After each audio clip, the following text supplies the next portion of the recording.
Welcome to another episode of Maddie's Books. Today we are talking about Emily Henry's Great Big Beautiful Life and also Jessa Hastings' The Conditions of Will. Now, a fun fact about me is I absolutely love Emily Henry. And if you have been following me for a while, you know that Beach Read is one of my favorite books ever. I reread it every year. I add annotations to my copy every year. It is just something that brings me so much joy. I feel so much emotion when I read it. I feel like I'm transported right where they are and I'm watching it play out in my mind, and I just absolutely love it. Now, when Beach Read came out, I don't believe any advanced reader copies were sent to book people, but I did receive an ARC of You and Me on Vacation, and I honestly struggled to finish it. So that has always been my least favorite M-Hen book. Really enjoyed Book Lovers. That is like second favorite. Happy Place, I enjoyed it, but not as much as Beach Read or Book Lovers. And then Funny Story, I absolutely adored that one. Didn't take over from Beach Read for me, but it was definitely up there. So you best believe when this was announced, her new one, Great Big Beautiful Life, I absolutely hounded Penguin for a copy. I just desperately wanted this, especially as well. Like, it's really, really nice and special when you get advanced reader copies of your favorite author's books. Like, I have all of the ARCs except for Beach Read because they didn't send them. So thank you, Penguin, for keeping the tradition alive. As you can see, there aren't that many tabs.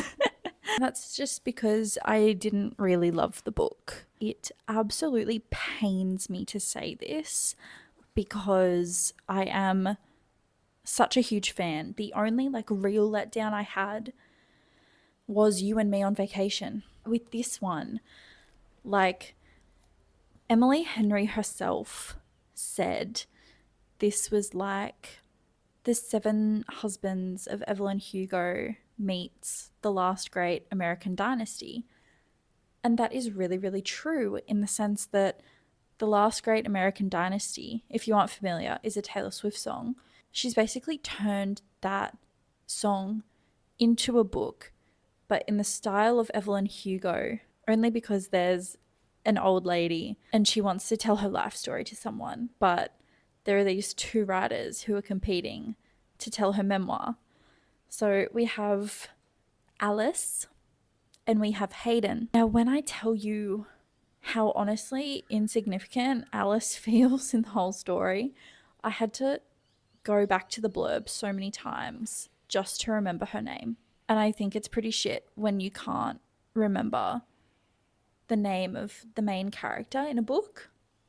It just didn't really stick. So yeah, we have Alice and Hayden, and they are both writers, and they are essentially doing a month trial, get to know you, with Margaret, the old lady who's spilling her secrets. Was she the Hollywood star? Or was it her family? I can't even remember. I don't think was she in the movies? See, this is how much this book just did not stick with me. I will read you the blurb. When Margaret Ives, the famously reclusive heiress, invites Alice to the balmy little crescent island, Alice knows this is it, her big break. The catch? Pulitzer Prize winning human thundercloud, Hayden, is sure of the same thing. The proposal? A trial period to unearth the truth behind one of the most scandalous families of the 20th century. Then Margaret will choose who will tell her story. The problem? Margaret is only giving them tantalizing pieces, and they can't put together because of an ironclad NDA and an inconvenient yearning pulsing between them. It's becoming clear that their story, just like Margaret's tale, could be a mystery, tragedy, or love ballad, depending on who's telling it. I think if it was more of an original idea and less than a Taylor Swift song ripoff, it would have been better. And as for the romance, I didn't really feel it between these two. Now, obviously, it's a romance book. We know they're going to end up together. That's not really a spoiler. I didn't feel their chemistry. And for the instant love, like, you have known each other 1 month. You've known someone for 4 weeks. You do not love them because you do not know them. I fucking hate it. I hate it. And I'll get to that a little bit in Jessa Hastings' book as well. That was a criticism for both novels. However, this was just unbelievable. And like when they would meet up, they'd just like go to a diner and they'd try different diners and they're just like sitting across from each other at a restaurant. I'm like, I don't know, just go do something. There was way too much backstory with Margaret's family, and I didn't really care at all until we got to her love story with her husband, Cosmo. Margaret and Cosmo's love story was better than the actual 2 main protagonists that the book was centered around. But honestly, I don't even think the book was centered around Alice and Hayden, because like it was all Margaret. It was all Margaret and her story, and I just didn't care until the end. If you know the story of the 7 husbands of Evelyn Hugo, why Evelyn got what's her face? I want to say Mona. Her name's not Mona. Anyway, why Evelyn got the chick to write her story. Like if you have that in your mind, you're like, okay, why did Margaret pick these 2 people? Like what is the connection there? And I just hated how that was so similar. It was so similar. Like write something new, do something different. The characters fell flat for me. They were bland. What I really loved about Beach Read was how deep it was, but also there were those romantic elements. Made you think, it made you feel. There was a lot going on. You could see yourself in the characters. But with this, it scratches the surface of things, but it doesn't really dive into it. Alice, I just didn't really care. Didn't really care about her. And honestly, we knew nothing about Hayden. I feel like an absolute loser begging Penguin for this book because now I'm just embarrassed that I didn't like it. It's not my fault for not liking it, and I shouldn't feel bad for not liking it. It wasn't enjoyable. And like, I think I was so excited to begin with because I was like, oh my gosh, wow, it's Emily Henry. I love Emily Henry. There was excitement and enthusiasm, like purely because of her, but not because of the story itself. And it looks like a chunky book. It didn't take me long to read. Not really that impressed. How many moody, broody guy characters are we going to write? How can we differentiate them? Because at this point, they just kind of feel all the same. Hayden is not memorable. I'm not sitting here thinking, oh my gosh, I ship them so much. Oh, Hayden and Alice. Like, I couldn't even remember Alice's name. That's a problem. And the Lord said, let there be light. Happy Easter. In a nutshell, I was disappointed by Great Big Beautiful Life. I do agree with other comments from reviewers. I don't think that Emily Henry and her publisher were on the same page about the scope of this project. And so they compromised, but at what cost? Anyway, this was not that great. And I'm glad that Penguin sent me a copy because I would not have wanted to pay $35 of my own money for this book to be so let down. Let's talk about an absolutely beautifully pleasant surprise. I present to you The Conditions of Will by Jessa Hastings. It is stunning. It is stunning. I love the artwork so much. Shout out to Emmy Lawless, the artist. She follows me on TikTok, so I feel like if she follows me, then you guys should too, if you don't already. I got this book because, number one, the cover is beautiful. Number two, I still had money left on my QBD gift voucher. I never would have purchased this myself just because I started Magnolia Parks a few years ago and I DNF'd it with 100 pages left. I was so fed up. I could not do it any longer. Just felt like Gossip Girl on steroids and I hated it. However, I did read her book, Never, which was like a Peter Pan retelling.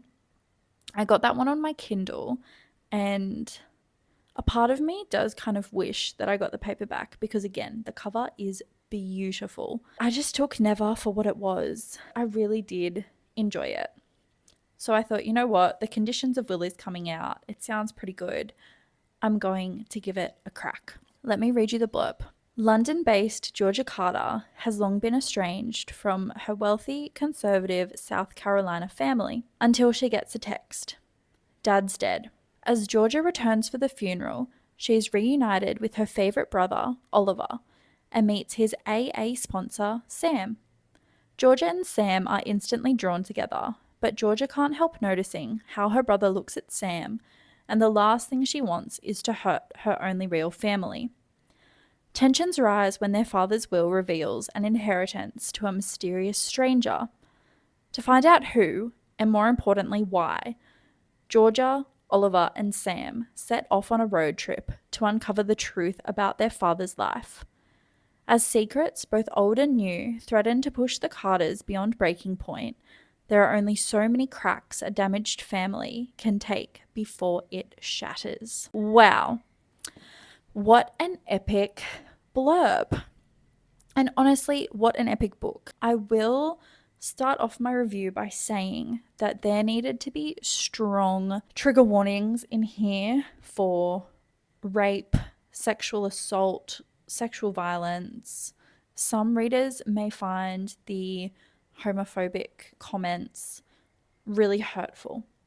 So if any of those topics are of a sensitive nature to you, please be wary when you pick this up. Rape storyline is heavily prevalent throughout the entire novel. Most of the book is centered around that.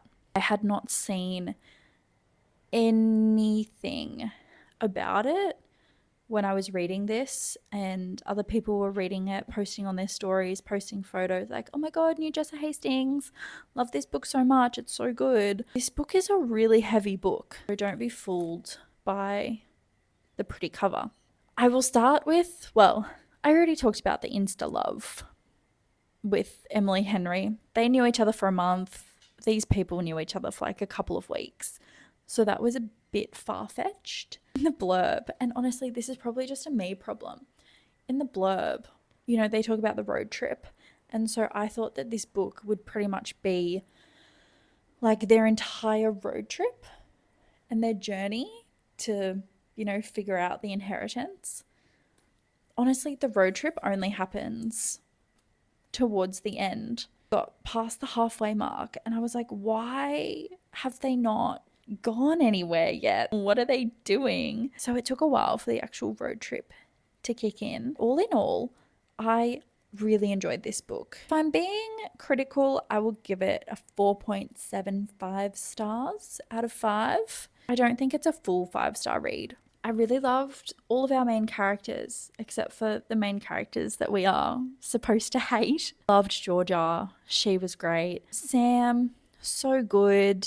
My friend Becky posted her review and like a little collage thing, and she pictured Jacob Elordi as Sam because Sam is Australian in the book. And honestly, that just makes things like 10 times better. I'm obsessed with Jacob Elordi. Oliver, the brother, kind of annoyed me at the end because he was incredibly selfish. I loved the character redemption with their brother Tennyson. I have nothing to say about Marianne because I don't want to spoil anything, but it's just like after you read it, you'll know. I really enjoyed the big reveal at the end about the inheritance. I'm going to sound really mean right now. All of the reviewers online going, oh, the conditions of will. That's why the book is called that. Just use your brain. Use your brain. It's really not that hard to figure it out. But whatever. I think it was a good title. It was a gorgeous cover. Read this book in about a week, so it did take me a little bit longer than it probably ordinarily would have. Was really enjoying it though. I'd come home from work and be excited to read my book. And I think that is just a testament to really good storytelling. And fair enough, there were some parts that I think Magnolia fans would really like. A lot of arguments and drama. There's only so much of that I can take. And I feel like if you're into Magnolia, if you're into reality television, if you like over the top melodramatic moments, then the first part of this book, when she's reuniting with her family, she's dealing with her sister, you know, that has a lot of those elements in it. For me, I was like, oh my God, I need to calm my nervous system. I need to put some lavender oil on. Like, I'm sick of hearing these people fight. We can get over that. The actual romance in this is how you write a romance novel. Emily Henry, take notes. What the fuck are you doing, girl? This was good romance. Tell me how come the writing and the romance in a Jessa Hastings book was better than my Queen Emily Henry. Maybe I need to try out the Daisy Hates books. Maybe Magnolia just isn't for me. Maybe I'll enjoy Daisy Hates. Because yeah, it was just chef's kiss. Georgia and Sam, they actually fell in love and I believed it. I felt the feelings. Whereas with Emily Henry, she was just kind of telling us and it just kind of happened.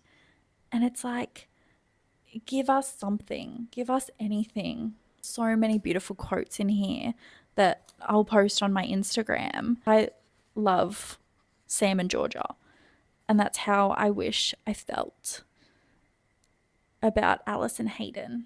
Dealing with trauma, dealing with abuse, overcoming those types of hardships, you know, to be able to fall in love and trust someone again after having something dreadful happen to you is really difficult. So in this book, to have our main character, Georgia, go through such hardships, finally admit to her family, hey, this is actually what happened. To overcome all of that, find love, be happy, learn to trust again. We don't really see a whole lot of that in fiction and in storytelling. Often it's the case of like, oh, a really terrible thing has happened. Now they're damaged for forever. That's the narrative that we are so often told. Really damaging and really harmful for victim survivors in general. Because just because something bad has happened to you doesn't mean that that has to dictate the rest of your life. You are worthy of love. You are worthy of respect and you are worthy of care. On page 249, are you okay? He frowns a little and I nod again, brushing my lips against his. Yes, I say quietly. I take a photo in my mind. Let history rewrite itself for a second. It doesn't erase it, but it scribbles over it a bit in a louder color. It's like bad things happen to people all the time. How we overcome it and how we move through and we move past. So overall, this was a beautiful book about overcoming trauma, dealing with family, how people grieve differently, sibling relationships and dynamics. This whole book was just jam-packed with so much stuff. Jessa Hastings was like, I'm going to put everything I have into this book. And she succeeded. She's made a fan out of me now. Whereas Emily Henry, this was a flop. This is honestly not the review video that I thought I would be making. Now I know what Jessa Hastings is capable of. I will probably read more of her books. And now, Emily Henry, I'm still loyal to you. As Hannah Montana says, everybody makes mistakes. Everybody has those days. Everything you write is going to be the best thing ever. And I'm sorry that I just particularly did not enjoy this book. Fell flatter than like the first pancake out of a pancake mix. There were just so many pages. This book was a whole lot of nothing. And this book was like the craziest, wildest ride I've ever been on. Thank you for coming to this episode. If you have read the books, let me know your thoughts. If you watch this before you read the books, please come back and tell me what you thought, because I'm very interested to know. Hope you all had a lovely Easter, really good break, and I will see you next week.